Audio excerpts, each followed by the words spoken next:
4, 3, 2, 1. Bienvenue dans cette série de vidéos sur Power BI. Alors, cette série se consacrera sur 3 à 5 chapitres. Donc, on va dire 5 chapitres. Premier chapitre, installation de Power BI. Alors, dans ce chapitre, qu'est-ce qu'il faut voir? Il faut voir pourquoi on doit utiliser Windows Store pour installer Power BI au lieu d'aller sur le site de Power BI et le télécharger. Il y a des avantages et des inconvénients. On reviendra là-dessus. Donc ça, c'est le premier chapitre. Deuxième chapitre, c'est la configuration de Power BI. L'installer, c'est quelque chose, mais configurer Power BI, surtout si vous devez utiliser SAP comme source de données. Okay? Donc il y a des configurations à faire. Donc ça, c'est le deuxième chapitre. Troisième chapitre, c'est l'utilisation de Power BI comme étant un ETL. ETL veut dire Extract, Transform and Load.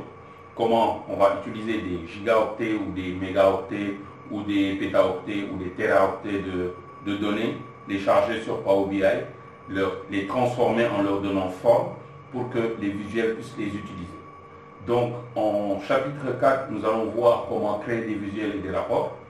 Il y a 11 règles fondamentales qu'il faut respecter pour pouvoir faire des dashboards dignes de ce nom. On va dire de niveau enterprise. Donc ça c'est important. On va revenir sur les 11 règles de design de dashboard. Et le dernier chapitre qui est l'utilisation de ces visuels, de ces dashboards qu'on a fait sur Power BI Desktop et de pouvoir les déployer sur le cloud en utilisant Power BI Services. Qu'est-ce que Power BI Services? Le chapitre 5 va nous permettre de mieux comprendre les interactions entre Power BI Desktop, Power BI Services, à l'intérieur de Power BI Services, comment on peut interagir entre utilisateurs, comment on peut faire une petite gestion des utilisateurs ou une grande gestion des utilisateurs, comment on peut gérer les workspaces, comment on peut partager des datasets, etc., etc. Donc voilà, le 5e chapitre sera consacré à Power BI Services.